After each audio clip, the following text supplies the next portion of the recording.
Hello and welcome. Come along with me, Akia Shual, as I explore the nature of life, the universe, and everything from a druidic, pagan, and Gnostic Christian perspective.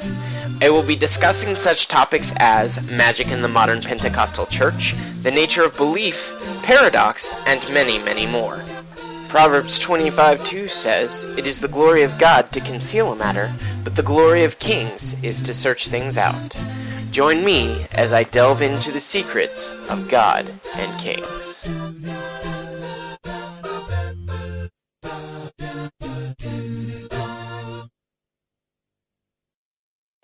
Hail and welcome, friends. Thank you for joining me on this, what I hope to be the first of many, many podcasts. Please allow me to briefly introduce myself. My name is Akia Shual. I live in Virginia with my wife, where I'm going to school to study cultural geography. I am a pagan, a druid, and a Gnostic Christian. My interests are as varied as my religious orientation. I love everything from magic and philosophy through dance and on into historical European martial arts. I'm an avid reader, and my tastes run from non-fiction books on magic, philosophy, and natural history, books by great novelists such as Charles Dickens, Mark Twain, and Frank Herbert, and yes, even the odd pulp fantasy fiction novel. I grew up in an evangelical charismatic church that focused on intercession and gifts of the Spirit, such as prophecy, tongues, and ecstatic dance. It was in this setting that I first began to explore occult knowledge, though I would not have known it at the time, and would have been very upset had someone actually pointed this out to me. Nevertheless, my religious upbringing taught me many things that are occult, or at the very least very mystic in nature. To top it all off, I was raised in a homeschool family by parents who were rigorously academic in their teaching. They taught me to thoroughly vet and research everything that I was told, and not take anything on simple blind faith without first doing my research. The academic and debate-centered nature of my schooling, combined with the mystic nature of my spiritual upbringing, led me to eventually question my faith in the doctrines of the mainstream church, and eventually to leave. Despite leaving the mainstream church, I have a very close relationship with deity, and after I made the choice to leave, I spent many hours in prayerful contemplation and meditation about where my spiritual path should next lead me. I was raised with a respectful understanding of the Jewish roots of the Christian faith, so naturally the first place I decided to explore was the Kabbalah.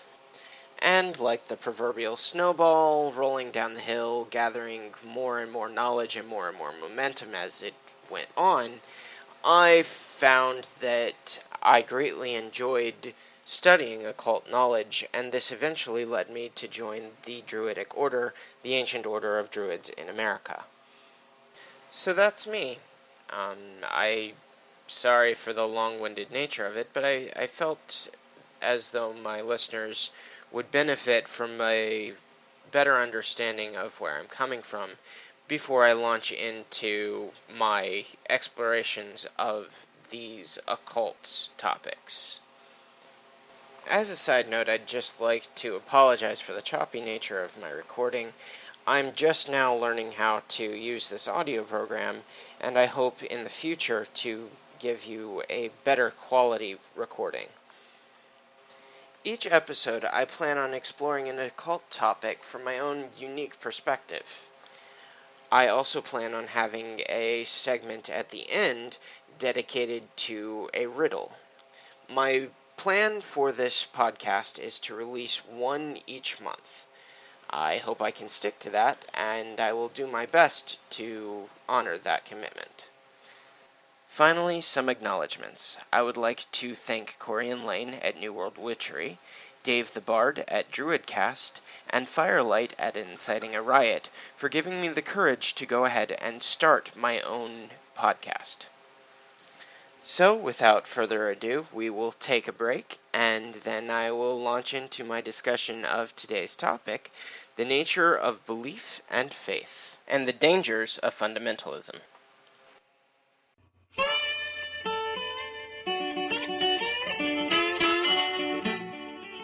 Hello, I'm Corey. And I'm Lane. And we're the hosts of New World Witchery, the search for American traditional witchcraft. If you're looking for a show about magic, specifically North American folk magic, then come check us out.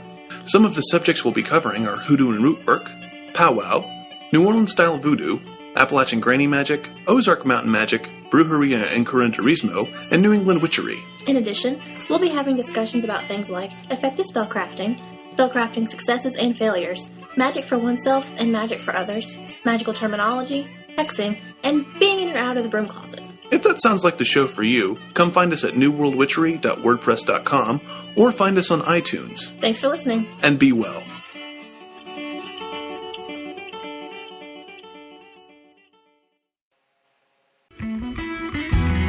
Hello, this is Firelight, creator of Inciting a Riot, the podcast. Come join the riot as I tackle tough issues in paganism, news, and living a modern, magical, middle-class life.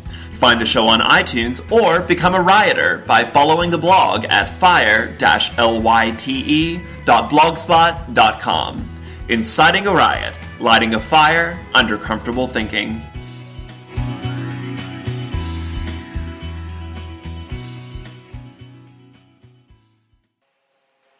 Welcome back. Let's dive right into today's topic on faith, the nature of belief, and fundamentalism. Fair warning to all of my listeners.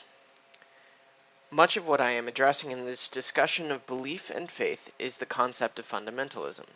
This may be an uncomfortable topic for my pagan listeners because many of the points I will be making will use the example of fundamentalism in Christianity, though the principles can be applied to any fundamentalist faith. Furthermore, while I do believe in many, many gods, I am essentially a monotheist because I believe that there is one overarching God and the other gods are lesser spiritual beings. For any fundamentalist Christians that may have wandered into this podcast, this will be very uncomfortable because what I'm about to say will question what many of you believe at the very core of your faith. Let's start by me dropping my first bomb. There is no such thing as true objectivity. Let me repeat that. There is no such thing as true objectivity. Everything a person sees as objective truth is heavily colored by their worldview. This is probably not an uncomfortable concept for my pagan listeners, many of whom understand the importance of such concepts as moral relativity and paradox. Nevertheless, when I bring this point up in debate with my fundamentalist friends, I get such looks of stunned and shocked horror, it is almost funny. There's no such thing as true objectivity? You have to be kidding me, they say, and then ask questions such as, how about this objective truth? There is a God. How would you answer that? It is here, dear listener, that we get to the crux of my discussion of faith. In my opinion, a man of faith cannot be objective. That's why it's called faith. To understand this, we must first examine what it means to be objective. For something to be an objective truth, one needs proof of it. For example, objectively, we know that the Earth orbits the Sun, or that rain falls towards the Earth. We know these things because we've performed enough experiments and have observed the phenomena enough to be sure that they will always happen this way. The existence or non-existence of God is not an objective truth, because the proof of his or her existence is not readily observable to everybody. People who believe in the existence of God or gods must take their belief on one or both of two things. The first is faith, i.e., a belief despite lack of concrete, reproducible evidence that God or gods exist. I personally take the existence of God on what I consider more than faith, because I have seen him or her face to face. But that brings me to the second foundation of a belief in God, i.e., a subjective experience that proves to an individual irrevocably the existence of God or gods. That experience, however, cannot be taken as objective proof because only I or they have experienced it. Anyone else has to take it on faith that I'm telling the truth and even had this experience. A more cynical person would say something along the lines of it being a figment of my imagination, or even that I'm lying to provide support for my argument. To that end, perhaps I misspoke in saying there is no true objectivity. Perhaps what I should have said is that there is no true objectivity in the areas of philosophy and religion. Everything is colored by your worldview. This does not sit well with my fundamentalist friends, because what fundamentalists are most uncomfortable with is moral relativism. It is here that they begin to demand that I must have some higher human authority in my life, and say that everyone must have some foundation on which to base their moral beliefs. In a way, they're right. Everyone must have a foundation for morality, that is, a set of beliefs on which they base their concept of right and wrong. What they fail to understand is that this does not need to come from an established scripture or organized religion. What they accept as truth, they accept based on personal experience and faith in the teachings of the church or synagogue or mosque that they belong to, as, if you'll pardon the double entendre, gospel. Neither of these is an objective measure to verify the existence or define the person of God or gods. They are, as I said above, rather the opposite of objective. There is no concrete, verifiable, and repeatable proof for the existence of God or gods, or any other point in philosophy or theology. I will admit that the basis for my morality does come from the Bible. The story that provides the context of the passage upon which I base my own morality is also quite relevant to this discussion. In the Gospels, the first 4 books of the New Testament in the Bible, throughout Jesus' ministry, he was constantly butting heads with 2 religious groups, the Pharisees and the Sadducees. These groups were both heavily fundamentalist sects of Judaism at the time, and Jesus' alternative approach to the faith really upset them. Because of this, they would try to trap him in denying their teachings by means of asking him very loaded questions. Sound familiar? I find it intensely ironic that a faith that is so very fundamentalist has taken a religious rebel as their figurehead, but c'est la vie. Anywho, Matthew 22:35-40 tells the story of one of these attempts, and it is Jesus' answer that I take as the foundation of my own morality. And one of them, a lawyer, asked him a question to test him. "Teacher, which is the great commandment in the law?" And he said to him, "You shall love the Lord your God with all your heart, and with all your soul, and with all your mind. This is the great and first commandment. And a second is like it. You shall love your neighbor as yourself. On these 2 commandments depend all the law and the prophets." I need to stress that I do not take this as the basis of my morality because it is quote-unquote scripture. I find the concept that the Bible is God-breathed and infallible laughable at best and dangerous or even cancerous at worst. No, there are 3 main reasons I take this as the foundation for my morality. First of all, my conscience tells me that these are right and good and just commandments upon which to base my worldview. Secondly, they are at their heart essentially beneficent. Loving the Lord my God with all my heart, mind, and soul affects only me and the God I serve. And loving my neighbor as myself affects those around me only positively. Finally, and this is related to the last one, choosing these as a basis of my worldview makes it easy for me to get along with just about anyone, and even easier for others to get along with me. To return to my earlier point, I base my worldview on this because of faith and subjective experience. A, I have faith that my conscience will lead me in the right direction. B, I have faith in my understanding of these commandments as beneficent. And C, I have subjective experience that suggests to me that these commandments act as a social lubricant, allowing more amicable and reciprocatic interactions with my fellow man. I am quite comfortable with saying that what I believe is subject to my own experience and personal faith. Furthermore, I am perfectly comfortable with accepting each person's experiences being different from mine, having led them to a different path of faith from me. Unfortunately, the fundamentalist path of faith and interpretation of Scripture requires them to make everyone see things the way that they and the church believe is correct, or else they believe the non-believer will go to hell. This approach seems to me more than a little cheesy and cliché. The old good cop, bad cop routine, the love of Christ on the one hand and the threat of eternal damnation on the other, or if you prefer it simpler, the promise of reward versus the threat of punishment, the carrot or the stick. Now, it is true that many of the mainstream religions have a similar basis for their morality. Fundamentalists tend to try to use this to set their particular brand above the others. The fact that different religions point to similar principles cannot be used to set one above the other, however. Instead, each of these religions points to a truth, deeper, more profound, and more universal than any one of the religions that points to it. I believe all mythological systems are merely guideposts, aids to allow finite human minds to begin to grasp the infinite. That is to say, I believe it is arrogant to say that Christianity, or Islam, or Buddhism, or even atheism, a finite and human system of mythology and religious organization, is the only religious system, or lack thereof, that can contain the truth of an infinite being that set the universe in motion, and yet can somehow be loving and personal in his or her manifestation to some. It is like saying that one can only experience God in a church building. While people can obviously tell that a physical building cannot contain an infinite being, they can't understand that a human system of dogma can't contain an infinite being for precisely the same reason. Dogma, by definition, is finite because it defines certain things as acceptable and certain things as deviant. Let me put it to you another way. So far as we can tell, the universe is infinite, i.e., it has no outer limit. Scientists have come up with several different systems of measuring, mapping, and documenting the cosmos.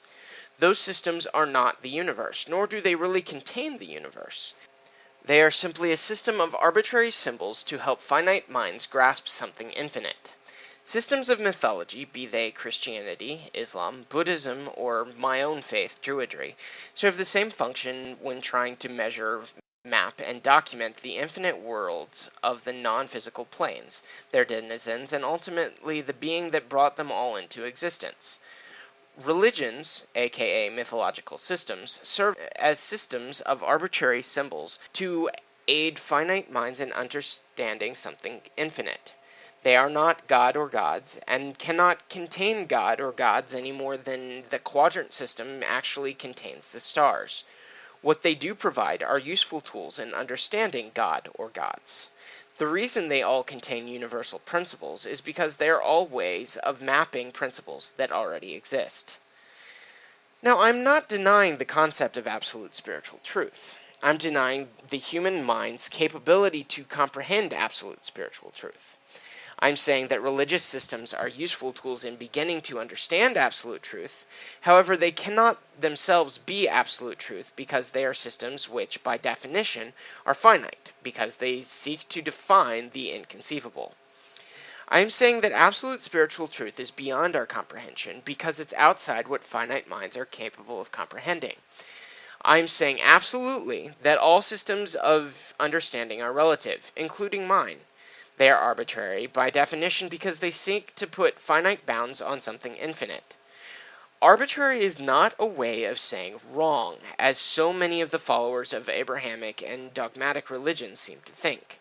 A meter can't be wrong, but it is by definition arbitrary. It's useful because it helps us understand the world around us, but it is still arbitrary. I am a Druid, and I'm the first to admit that my choice of beliefs is finite, arbitrary, and relative. But that's what I love so about it. It doesn't seek to be the end-all, be-all in systems of comprehending spiritual truth. The last point I want to address is probably the biggest pet peeve that I have when I debate with fundamentalists.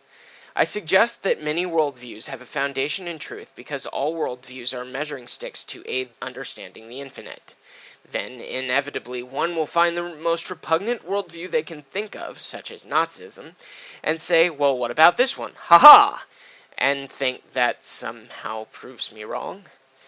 Anyways, the answer to this question is a complicated one and requires some amount of a background in magic. In short, both yes and no. Where the yes comes in, and pardon my vague understanding of Nazi ideology, is that ideology is based in the works of some very legitimate German philosophers who had a lot of good things to say. The no is where magic comes in and shares the root of my objection to fundamentalism. Let's return to my unit of measurement analogy for a moment. Say I were to take a standard unit of measurement, such as a meter stick, and put it next to a towering oak. If I say this oak is 1 meter tall, I'm wrong. Even if I were to stand far enough away that I could create the optical illusion that the tree was a single meter tall, it still wouldn't make it so. Why is this? Well, the unit of measurement is set, and the height of the oak is set, and since they do not match, I am wrong. The German philosophers set a system of beliefs in place that is legitimate. The Third Reich twisted those beliefs to their own ends. This is roughly the equivalent of holding the meter stick at a distance and saying, "Ha! The tree is obviously a meter tall." Here's where magic comes in. The great occultist Dion Fortune defined magic as changes in consciousness in accordance with will. In small doses, thaumaturgy, magic practiced on humans, can be useful and good. Convincing someone not to kill themselves or using your charisma to land a job are two examples of good thaumaturgic practice. Harmful thaumaturgy, on the other hand, also known as black magic, is where one uses one's will and charisma to convince people to do things that are unhealthy for themselves or others. When working with an individual, it is very difficult to practice black magic because you have to work with a complex series of symbolic connections unique to that person. If you try to use the simpler, stronger symbolic connections more often than not, people's natural defenses will protect them from your quote-unquote attack. On a crowd level, it is much easier, however, because you can harp on those simple and very strong symbolic connections, and human crowd mentality will often override the individual's natural defenses against being manipulated.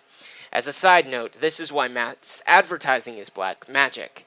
It plays on strong symbolic connections innate to our species, like sex and fear, in order to induce you to consume things that you do not need. Hitler was a master black sorcerer. He could play on the hopes and fears of a crowd and calm them or rile them into a frenzy. He took the systems of philosophy and boiled them down to play on two very strong symbolic connections: fear and hatred of outsiders, or that which is different. He did this because fear is the easiest way of gaining power over masses of people. Essentially, returning to my measuring stick analogy, he convinced many people that the tree was only a meter tall, because if it was any bigger, it would obviously eat them all, because all things that are bigger than you are scary and want to eat you. Think that image is ridiculous? It is. But that is essentially what the Third Reich's system of propaganda was designed to make people think. Doing the wave at a sports stadium is just as silly, though not malevolent, but I guarantee that the next time you see some people doing the wave at a sports game, you will, at the very least, have a very strong urge to stand up and put your hands in the air. Here we come to the crux of my argument. I see the same black magic methods of emotional and psychological manipulation on a crowd level every day from the many fundamentalist dogmatic faiths. The fundamentalists' favorite crowd sentiment to play on is fear and protectiveness of one's self, friends, and loved ones. If you don't convince your family or best friend to believe as you do, then they will go to hell, their soul forever lost. The Bible, as it is currently set down and interpreted, the structure of the church, and the emphasis on proselytizing are all very cleverly designed to play on those deep, emotionally charged symbolic connections and create a unified front. This is the worst sort of black magic, and in the end is no different from what Hitler did. The Christian mythological system and those of other mainstream religions have a lot of good to offer. I have friends out there who have been burned by the church who will disagree with me, but I truly believe that they do. Faith in the Savior myth has led many people to make changes in their life to live more rightly. That is theurgy, magic used to better one's relationship with one's concept of deity. As a theurgic system, Christianity has assloads of good to offer. Just like the philosophers twisted by the Nazi Party, however, the theurgic potential of Christianity is diluted by the fundamentalist focus on thaumaturgy. Let me quickly address a couple of objections I'm sure will be raised to save some time. First, thaumaturgy can't be wrong if it's done solely to bring power and glory to the one true God. This would be theoretically true if it were that infinite being who is performing the thaumaturgy, but it isn't. An omnipotent, omniscient, and omnipresent being of pure being, I am that I am, could bring about a mass change in consciousness at the drop of a hat, but chooses not to. This suggests to me that real truth is both too large for one system and diffused among all the systems. It instead falls into the hands of men to perform this thaumaturgy, and men are easily corrupted by power. And mass thaumaturgy, my friends, is a source of great power. It is literally impossible for man, no matter how enlightened he or she may be, to exercise that kind of power without becoming somewhat corrupt. Second, well, maybe there's only one true system to measure the universe, and anything else is a twisting of that system as per my meter stick analogy. There are a number of problems with this statement. First, what we are trying to categorize and measure is infinite. The methods we use to categorize and measure infinity is finite, and therefore cannot completely encompass this infinity. This is like saying the base 10 numbering system is the only way of examining the infinity of numbers that exist. The computer upon which I am recording says differently, with its base 2 binary coding. The English system of length measurement similarly contradicts this flat statement by using a base 12 system. Different systems of measurement and numbering are useful in different situations, and none is truer than the other. Finally, many people will dislike my contention that methods of psychological manipulation are magic. While I grant that it is a bit simplistic, if Dion Fortune was right, and magic is the art and science of bringing about change in consciousness in accordance with will, then it follows that methods of psychological manipulation are the very definition of magic. Even when your magic involves dealing with denizens of other planes of existence, you are still using psychologically charged symbols, smells, actions, etc. to manipulate your relationships with those beings, and ultimately bring about a change in their consciousness so that your will may be manifested. Let's recap. As the old saying goes, first tell them what you're going to tell them, and then tell them what you told them. First of all, with regards to any point on philosophy or theology, there can be no objective truth. Everything that an individual or group believes is based on either faith or subjective experience. Second, while one does need a foundation upon which to build their sense of morality, this too is subjective, and needn't be taken from some scripture or religious dogma. Third, no system of faith can be more right than any other, because what a system of faith is at its core is an arbitrary system of measurements to organize and document the realms of human spiritual experience, in the same way that a meter or foot is an arbitrary unit of measuring length. Finally, anytime one tries to manipulate a system of faith or other psychologically charged concepts, to manipulate others into following your way of thinking, it is unhealthy, and this is much of what constitutes black magic. I hope you've enjoyed this discussion of the nature of faith. I'm not claiming to have all the answers or even that everything that I have said here is absolutely true. This is the way I see the matter coming from my own unique and eclectic path. I welcome debate and hope that anyone who wishes to do so will debate this topic with me on the blog at godandkings.blogspot.com. Here we will take another brief break, and when I come back, we will delve into my first installment of the monthly segment, Riddle Me This. Hello, my name is Dave the Bard, and I'm the host of Druidcast, the podcast of the Order of Bards, Ovates and Druids. Each month we present a wonderful selection of music, poetry and story, plus an interview or presentation by one of the leading teachers within the Western mystery traditions. In the past we've had Philip Cargon, Mir Bashir, an Indian palmist, publishes a story called The Book of Shadows, which apparently Gardner got his idea for, rather than calling the book the Grimoire, he calls it The Book of Shadows and so on. Professor Ronald Hutton. Too often, the horned god of nature can be turned into a simple force of hoof and horn and grain and grunt and thrust and lurch and armpits and the men's locker room, rather than of the intellect, the tongue with words, the speeder of thought, the creator of beautiful, delicate things. Ellen Everett Hopman. Hello, Helen. Hello, and I'm sitting here in my oak forest in western Massachusetts. In your oak forest. I live in an oak forest, I do. Oh, you really do? I really do. Oh, okay. Timothy Freak. And the Gnostics, I think, are particularly clear with it. All right, they speak to me very clearly, which is, here we are in this perpetual, ever-changing moment, where the appearances are constantly changing, but something is present the same, consciousness itself. We have fallen into the mirror of life and identified with the appearance rather than what is witnessing. Fionn Tulach. One of the best pieces of advice I was ever given by a traditional storyteller was, don't tell a story unless you believe in it with every fibre of your being. Christopher Hughes. But I've often sort of heard as well that, and especially of late, that Druidry is a celebratory tradition, and that's it. End of, full stop.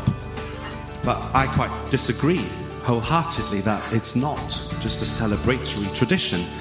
Not only is it a way of life, it's a tradition that not only empowers and transforms, but is steeped in magic, steeped in a quality that supersedes any human concept. So if you're a modern druid, Wiccan, witch, Celtic, Christian, pagan, or just interested in nature spiritualities, tune in to Druidcast each month. You can find us on iTunes or on our website at www.druidry.org.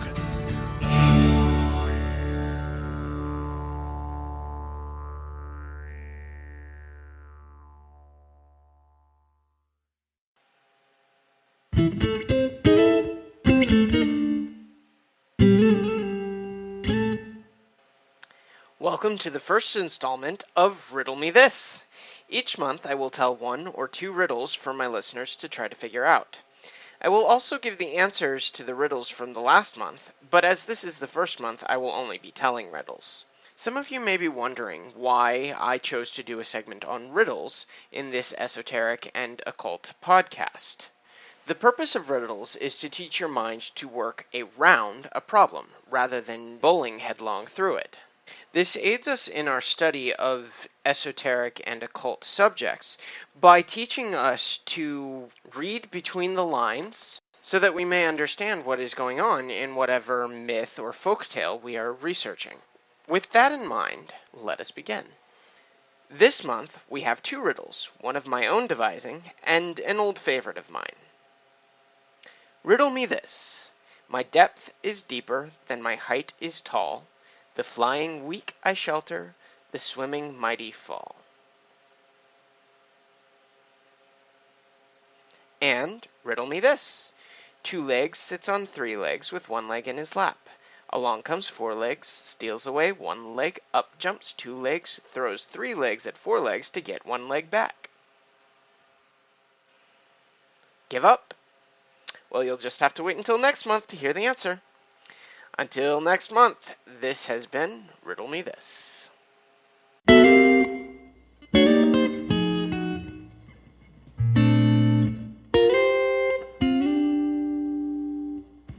Thank you all for joining me on this first installment of Secrets of God and Kings. I hope you enjoyed my discussion of the nature of faith and the dangers of fundamentalism. If you have any questions or comments, feel free to leave them on the blog page. That's godandkings.blogspot.com. All biblical readings are taken from the English Standard Version of the Bible, and a written version of the riddles featured in today's episode will be available in the show notes on the blog. Until next time, be well, and don't forget to seek out the secrets of God and Kings. Do